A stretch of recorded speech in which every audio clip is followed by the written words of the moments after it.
అందరికీ హాయ్ అండి. Welcome to our channel. ఈరోజు మనం ఎంతో టేస్టీగా హెల్దీ అయిన అటువంటి బాదం మిల్క్ని అయితే మనం ఇంట్లోనే ఈజీ ప్రాసెస్లో తయారు చేసుకుందామండి.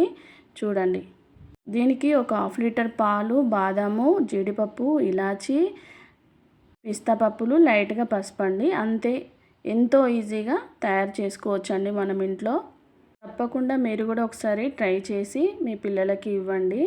చాలా బాగుంటుందండి, చాలా టేస్టీగా ఉంటుంది. బయట వాటికంటే మనం ఇంట్లోనే తయారు చేసుకుంటే చాలా మంచిదండి. ఇప్పుడైతే మనం బాదం పప్పులను, జీడిపప్పులను ఒక 2 అవర్స్ అయితే నానబెట్టుకోవాలండి. అప్పుడే బాదం మీద ఉన్న పొట్టు ఈజీగా వస్తుందండి. చూడండి, నేనైతే ఒక 2 అవర్స్ వీటిని నానబెట్టేసుకుంటున్నానండి. కూడా ప్యూర్ గేదె పాలు మాత్రమే తీసుకున్నానండి నేను. చూసారు కదా, ఒక 2 అవర్స్ అయితే అయిపోయిందండి. పెట్టడం వల్ల పొట్టు అయితే ఈజీగా వస్తుందండి. ఈ జీడిపప్పులో ఉన్న వాటర్ కూడా తీసేయాలండి. ఇప్పుడైతే మనం ఫ్రెష్గా ఒక గిన్నె తీసుకొని ఇవన్నీ ప్రిపేర్ చేసే ముందు మనం పాలైతే వేడి చేసుకుందామండి. 1-2 పొంగులు వచ్చేంత వరకు ముందు మనం పాలు వేడి చేసుకుందామండి. ఇలా ఒక గిన్నెలో పాలు పోసుకొని మనం వేడి చేసుకుందామండి. ఈ పాలనైతే ఫస్ట్ మనం డైరెక్ట్ గ్యాస్ పైన గిన్నె పెట్టి పాలు పోయొద్దండి. చేయడం వల్ల అడగంటకుండా ఉంటుందండి. ఇప్పుడైతే ఈ పాలు అయితే మరుగుతాయి. మనం ఈలోపు ఈ బాదం పుట్టాన్ని తీసుకుందామండి. మనం చూడండి, ఇవన్నీ ఒక్కొక్కటి అన్ని పొట్టు లేకుండా చేసుకోవాలండి. ఈ పాలు అయితే సిమ్లో పెట్టి చేసుకోవాలి. ఆల్రెడీ ఇవి కాగిపోయినాయి, 2 పొంగులు వచ్చినాయండి. ఒక 2 పొంగులు వస్తే సరిపోతుందండి. మధ్యలో ఇలా కలుపుతూ ఉండాలండి, లేకపోతే పాలు అనేటివి బయటికి పొంగిపోతాయి. కాబట్టి ఇప్పుడైతే మనం బాదం పప్పు, జీడిపప్పుని మిక్సీ పట్టి వేసుకుందామండి. మనం ఇవన్నీ పీల్ తీసినాయి కదా బాదం పప్పు, ఇప్పుడు మనం మిక్సీ పట్టుకుందాం. 2 కలిపేసి కొంచెం ఇలాచి కూడా వేస్తున్నాను నేను. ఇవన్నీ కూడా కొంచెం వాటర్ పోసుకొని మిక్సీ పట్టుకుందాం. మెత్తగా మిక్స్ అయితే పట్టుకోవాలండి. చూసారు కదా, ఈ విధంగా మెత్తగా గ్రైండ్ చేసుకోవాలి. చూసారు కదా, ఈ పేస్ట్ని అయితే మనం పాలల్లో కలిపేసుకోవాలండి. పాలనైతే కలుపుతూనే ఉండాలండి, లేకుంటే పొంగు వచ్చేస్తుంది, బయటికి వచ్చేస్తాయండి. చూడండి, ఈ విధంగా కలుపుతూనే ఉండాలి సిమ్లో పెట్టి. సింపుల్ ప్రాసెస్ అండి, మీరు కూడా తప్పకుండా ట్రై చేయండి. ఇందులో మనం బెల్లం వేసుకుంటున్నామండి. నేనైతే షుగర్ యాడ్ చేయట్లేను, బెల్లంతో చేస్తున్న ఈ బాదం మిల్క్ చాలా టేస్టీగా ఉంటుందండి. చూడండి, బెల్లం అంతా కరిగేలా మనం మధ్యలో కలుపుతూ ఉండాలండి. బాదం, జీడిపప్పు వేసాం కదండి, దీన్ని ఈ బెల్లం ఇవన్నీ కూడా అంతా కరిగిపోయేలా కలుపుతూ ఉండాలండి. నేను ఎలాంటి పౌడర్లు అయితే యూజ్ చేయట్లేనండి కలర్ కోసం. మన ఇంట్లో ఉండే పసుపు మాత్రమే వేస్తున్నాను. అది చాలండి. చాలా హెల్త్కి కూడా చాలా మంచిది పసుపు. పాలల్లో వేసుకొని తాగితే కూడా చాలా మంచిదండి హెల్త్కి. చూడండి, నేనైతే పసుపు యూజ్ చేశాను. కలర్ కూడా చాలా బాగుందండి.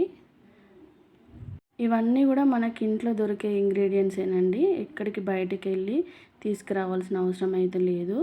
చూడండి, ఎంతో కమ్మనైన బాదం పాలు రెడీ అవుతున్నాయి. ఇప్పుడు ఇలాచీ పౌడర్ అయితే వేసానండి. ఇది కూడా ఈ పాలకు ఇలాచీ ఫ్లేవర్ అనేది పట్టి మంచి టేస్టీ కమ్మదనం అనేది మంచి ఫ్లేవర్ అయితే వస్తుందండి. చూడండి, మధ్యలో ఇలా కలుపుతూనే ఉండాలండి. ఎందుకంటే మనం బాదము, జీడిపప్పు పేస్ట్ వేసాం కదా, అది అడుగంటకుండా ఇలా కలుపుకుంటూనే ఉండాలండి. మనం సిమ్లో పెట్టి ఈ ప్రాసెస్ అంతా చేసుకోవాలి. చూడండి, చక్కగా బాదం పాలు అయితే రెడీ అయిపోయాయి. చాలా మంచిదండి. బాదం పాలను మనం ఒక 2-3 డేస్ స్టోర్ చేసుకోవచ్చండి మనం తీసుకోవడానికి. కానీ పాల ఐటమ్స్ ఏవైనా 2-3 డేస్లోనే కంప్లీట్ చేసుకోవడం చాలా మంచిదండి. ఫ్రిడ్జ్లో ఎక్కువ రోజులు పెట్టి తీసుకోవద్దండి, అది హెల్త్కి మంచిది కాదు. అప్పటికప్పుడు తయారు చేసుకొని తీసుకుంటేనే చాలా టేస్టీగా ఉంటుంది, హెల్త్కి కూడా చాలా మంచిదండి. స్టోరేజ్ చేసినవి వస్తువులు, ఫ్రిడ్జ్లో పెట్టినవి ఎక్కువ రోజులు ఉన్నవి అస్సలు వాడొద్దండి. ఇప్పుడైతే మనం బాబ్ చేసి మనం ఈ పాలను ఫిల్టర్ చేసుకుందామండి. చూడండి, ఈ విధంగా కొన్ని ఫిల్టర్ చేసుకోవాలండి. ఈ విధంగా ఫిల్టర్ చేసుకొని స్పూన్తో కలిపి దాని పైన వచ్చే పేస్ట్ని అయితే తీసేయాలండి. మళ్ళొకసారి మనం ఫిల్టర్ చేసుకుందాం పాలు, మిగిలిన వాటిని. చూడండి, అదేవిధంగా అన్నీ కూడా ఇలాగే చేసుకోవాలి. చేసుకొని వీటిని చల్లార్చుకోవాలండి. పాలని చల్లార్చిన పాలు మాత్రమే ఫ్రిడ్జ్లో పెట్టుకోవాలండి. వేడి వేడి పాలు అస్సలు ఫ్రిడ్జ్లో పెట్టకూడదు. ఇప్పుడైతే మనం ఫ్యాన్ కింద వీటిని చల్లార్చుకుందామండి. వీటిని కలుపుతూనే ఉండాలని, దించిన తర్వాత కూడా ఇలా కలుపుకుంటూనే ఉండాలి. ఎందుకంటే వేడి పాలు మీగడ వస్తుందండి, అది బాగోదు బాదం పాలకి పైన. ఇప్పుడు సమ్మర్ కాబట్టి తొందరగా చల్లారతలేవండి, ఫ్యాన్ కింద పెట్టాను. ఇలా కలుపుతూనే ఉన్నానండి నేను. చూడండి ఎంతో బాగున్నాయి కదా చూడడానికి.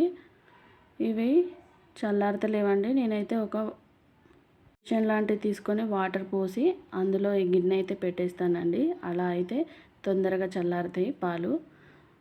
చూడండి ఇలా వాటర్ పోసి ఇది ఇందులో పెట్టి మనం కలుపుతూనే ఉండాలండి.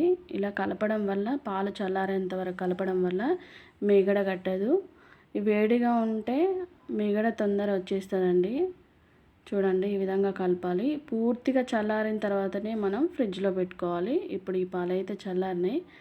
ఒక 10 నిమిషాలు అయితే మనం ఫ్రిడ్జ్లో పెట్టేసుకుందామండి. ఇవి చూసారు కదా ఎంతో కమ్మనైన బాదం మిల్క్ రెడీ అయిపోయాయండి.